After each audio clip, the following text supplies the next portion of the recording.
Bonjour et bienvenue sur le Journal du Geek, c'est Anne et comme vous pouvez le voir, je suis chez Samsung pour découvrir forcément le tout nouveau Samsung Galaxy S21 Ultra, mais aussi ses petits frères, le S21 et le S21 Plus. Donc on y va et on va découvrir tout ça.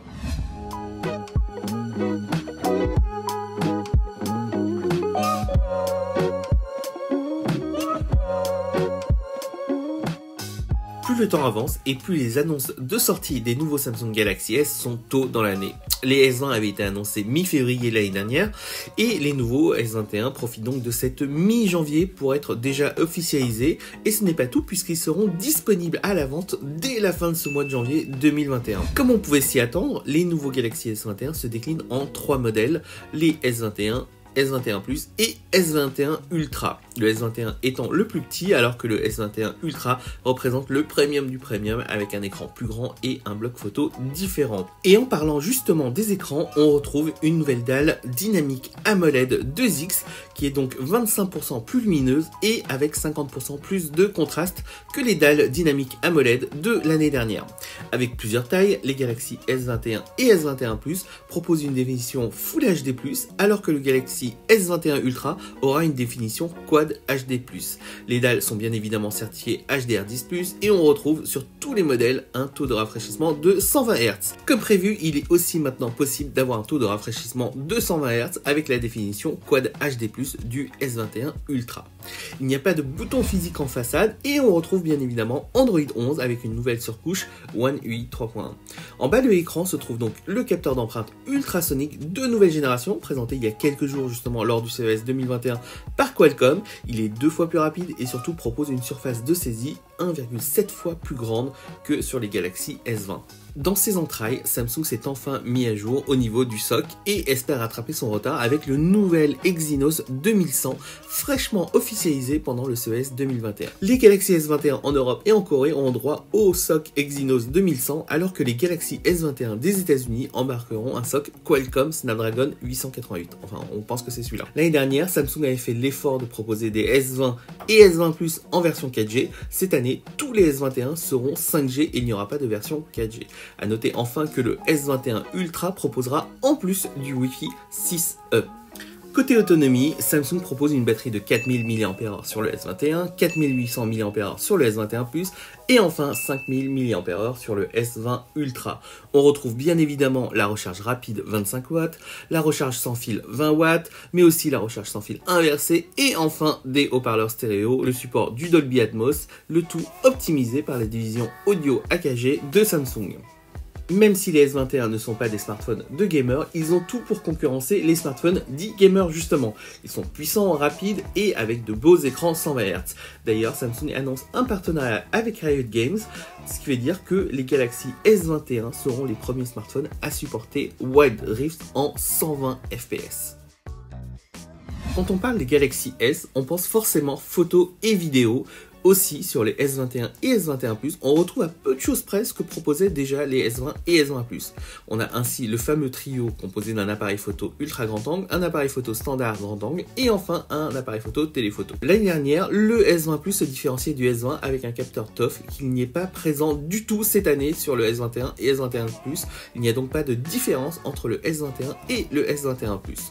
On vous rappelle que ce n'est pas le capteur principal qui propose la plus grosse résolution, mais bel et bien le capteur téléphoto avec un capteur de 64 mégapixels et en plus de ça, la focale de l'objectif du téléphoto est la même que le grand angle de l'appareil photo principal. Du coup, pour zoomer, les S21 et S21 Plus ne profiteront pas d'un zoom optique mais renieront directement dans la photo capturée en 64 mégapixels. Cette méthode hybride permet donc d'avoir un zoom hybride de 3 fois et un zoom numérique allant jusqu'à 30 fois.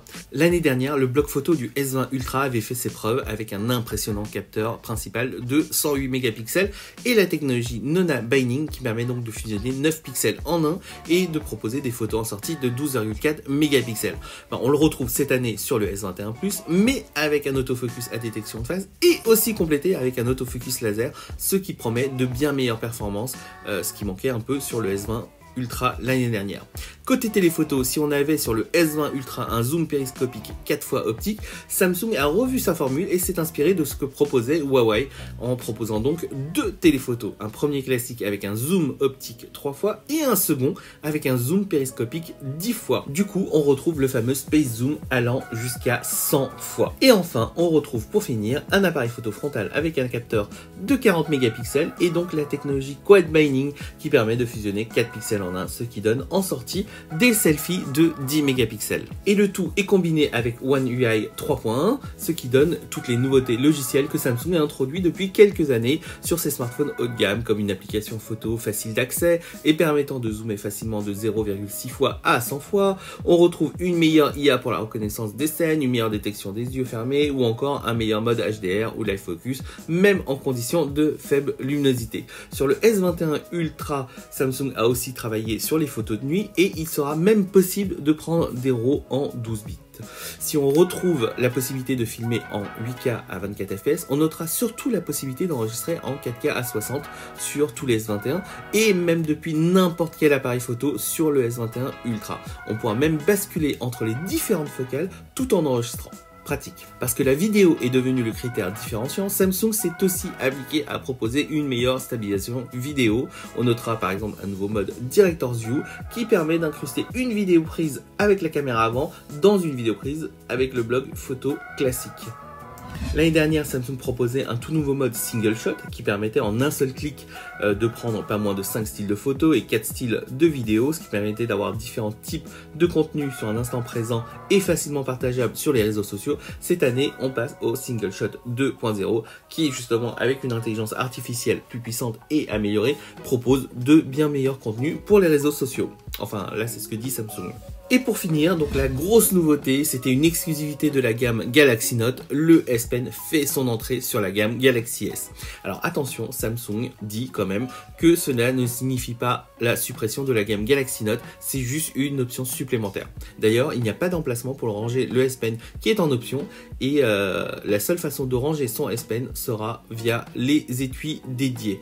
Le S Pen ne concerne que le Galaxy S21 Ultra et ce dernier est d'ailleurs compatible avec tous les S Pen du marché. Donc si vous aviez par exemple un ancien Galaxy Note avec un S Pen qui marche encore, ben, vous pourrez l'utiliser sur le S21 Ultra.